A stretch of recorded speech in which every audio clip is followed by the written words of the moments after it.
हम लोगों ने अभी तक देखा, अनार का प्लॉट भी देखा, हम लोगों ने आम का प्लॉट भी देखा, हम लोगों ने जाम का भी प्लॉट देखा। अभी जिस प्लॉट में हम लोग खड़े हैं ये 5 लेयर मॉडल कहलाता है। तो ये मुख्य रूप से कटहल का है, कटहल और अनार। इसका सिस्टम हम लोगों ने ऐसा किया कि ये जो कटहल दिख रहा है आपको, ये भी कटहल VNR का है।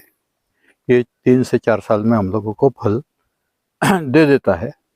तो ये जो कटहल है, ये कटहल, 2 कटहल की दूरी 15 फीट जी, कटहल से कटहल की दूरी 15 फीट। इसके बीच में अगर ये देख रहे हैं तो ये सहजन है।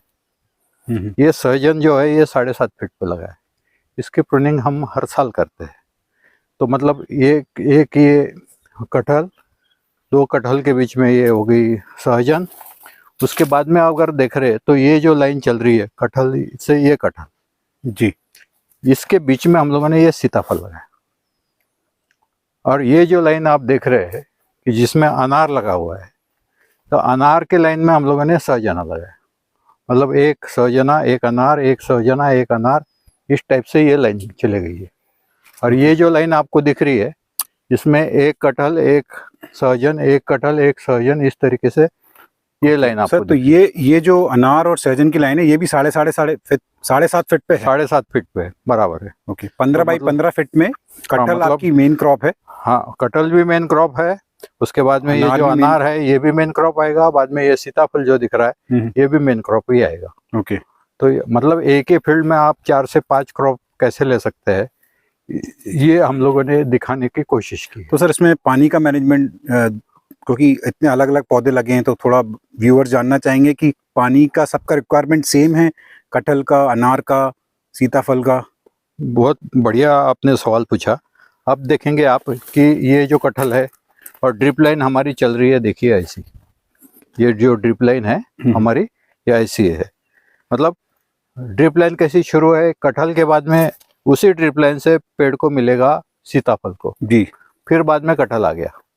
मतलब ये अगर ड्रिप लाइन आप देखेंगे तो इसमें आपको ये ड्रिप लाइन में कटहल सीताफल ऐसे पेड़ मिलेंगे।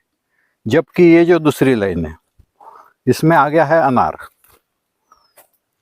इसमें क्या आ गया है, अनार और सहजन, ये दो चीज आई है। तो अनार और सहजन के लिए जितना पानी लगता है ये दोनों को एक दूसरे के पूरक है।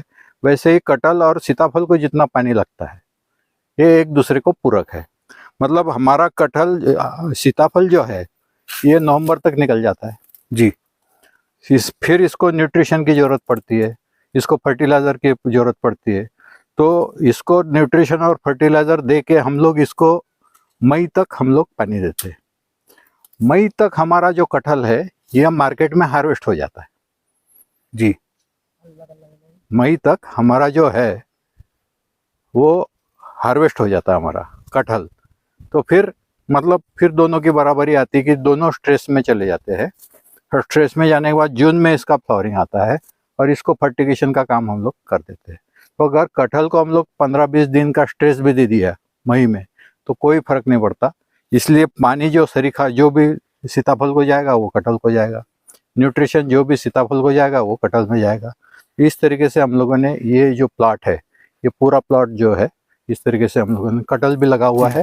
सर लेकिन अब जैसे आपने बोला यहाँ पानी चालू है, हाँ। तो जब इसकी कैनोपी बढ़ जाएगी तो आप ड्रिप लेटर्स को थोड़ा दूर करोगे? हाँ, आप देख रहे होंगे अभी की ड्रिप लाइन जो है हमारी, ये तने से 1 फुट उधर और 1 फुट इधर है। तो सर ऐसे में तो फिर वहाँ जो अनार लगा है उसको भी पानी मिल जाएगा जब कैनोपी बढ़ेगी उसकी?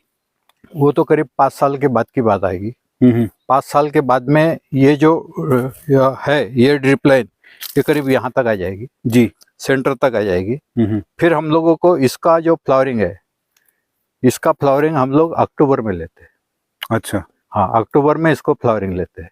तो अक्टूबर में वैसे भी इसका जो रूट सिस्टम है, हर एक का रूट सिस्टम जाने का जो चौड़ाई है वो भी अलग अलग है। इसका कहाँ तक जाएगा, अनार का कहाँ तक जाएगा, सीताफल का कहाँ तक जाएगा, कटहल का कहाँ तक जाएगा। तो उसके लिए हम लोग फिर दूसरी जो है, लेकिन ये अभी नहीं आएगा, ये आएगा 3 से 4 साल के बाद में। अच्छा, 4 साल तक आपको कोई भी प्रॉब्लम नहीं आएगा। जो सिस्टम यहाँ पर बैठी हुई है उसी सिस्टम से आपको करना है। 4 साल के बाद में आ सकता है, उसके बारे में हम लोग आगे बात करेंगे। जब ये पूरा डेवलप होने के बाद आप जरूर आइए, तब मैं आपको समझाऊंगा कि अब इसका मैनेजमेंट कैसे करना है। बिल्कुल बिल्कुल सर, बहुत ही अच्छी जानकारी आपने दी, क्योंकि फाइलर ऑर्चर्ड के बारे में कई लोगों की ये प्रश्न रहते हैं कि पानी का मैनेजमेंट कैसे करें। और हम जब फाइलर लगाते हैं तो अलग अलग प्रकार के पौधे उसमें लगाते हैं, तो जो आपने आज बताया है काफ़ी अच्छी जानकारी है और मैं बिल्कुल कोशिश करूँगा। आपसे तो मैं मिलते ही रहता हूँ और इस प्लॉट पर मैं फिर से आने की कोशिश करूँगा कि जब हम 3-4 साल बाद इस प्लॉट का जो स्टेटस है वो कैसा है और उस समय आप पानी का मैनेजमेंट कैसे कर रहे हैं। बिल्कुल, और ये सबसे खासियत आपको बताता है, ये सहजनों को हम लोग प्रूनिंग करते रहते हैं और इसकी पत्ती और इसकी डंठल जो है इसको मल्चिंग के रूप में यहीं पर हम लोग यूज़ करते हैं। पिछले 2 सालों में हम लोगों ने इस ज़मीन में हल्दी भी उगाई थी। अच्छा, हल्दी का क्रॉप हम लोगों ने ले लिया, अब दूसरा क्रॉप कोई क्रॉप नहीं लेंगे, सिर्फ ये हॉर्टिकल्चर का प्लॉट करके रहेगा। ओके।